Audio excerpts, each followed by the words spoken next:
ഒന്നാമൻ എന്ന മോഹൻലാൽ ചിത്രത്തിന്റെ ഷൂട്ടിംഗ് നടക്കുമ്പോൾ അതീവ സുന്ദരിയായ ഒരു പെൺകുട്ടി തൊടുപുഴയിൽ നിന്നും സ്വന്തമായി ബൈക്ക് ഓടിച്ച് ഒന്നാമന്റെ സെറ്റിലെത്തി. മോഹൻലാൽ, ജഗതി, രമ്യാകൃഷ്ണൻ, കാവ്യമാധവൻ, ബിജു മേനോൻ, നരേന്ദ്രപ്രസാദ് ഇങ്ങനെ വലിയ ഒരു താരനിര തന്നെ സെറ്റിലുണ്ട്. ആ പെൺകുട്ടി മോഹൻലാലിനരികിൽ പോയി പറഞ്ഞു, ലാലേട്ടാ, എനിക്ക് നിങ്ങളെയെല്ലാം വലിയ ഇഷ്ടമാണ്, എങ്കിലും ജഗതി ചേട്ടനോടാണ് കൂടുതൽ ഇഷ്ടം. അതിനെന്താ മോളെ, ജഗതി ചേട്ടനെ കാണണോ എന്നായി മോഹൻലാൽ. അദ്ദേഹത്തെ പരിചയപ്പെടാനും ഒരു ഫോട്ടോ എടുക്കാനും ഓട്ടോഗ്രാഫ് വാങ്ങാനുമാണ് ഞാൻ ഇത്രയും ദൂരം ബൈക്ക് ഓടിച്ചു വന്നതെന്ന് പെൺകുട്ടി പറഞ്ഞു. ഷൂട്ടിംഗ് നടക്കുന്ന വീടിനുള്ളിൽ വിശ്രമിക്കുന്ന ജഗതിയുടെ അടുത്തേക്ക് മോഹൻലാൽ സഹായിയെ പറഞ്ഞു വിട്ടു. അല്പനിമിഷം കഴിഞ്ഞതും മോഹൻലാലിന്റെ സെൽഫോണുമായി മറ്റൊരു സഹായി വന്നു. ഫോൺ ലാലിന് കൊടുത്തു.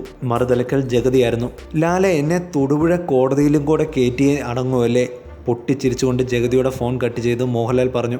അദ്ദേഹത്തിന്റെ വയറിന് തീരെ സുഖമില്ല. മോള് പോയിട്ട് 2 ദിവസം കഴിഞ്ഞു വരും. മോഹൻലാലിന്റെ ചിരി കണ്ട് അന്തം വിട്ടായിരുന്നു പെൺകുട്ടി യാത്രയായത്.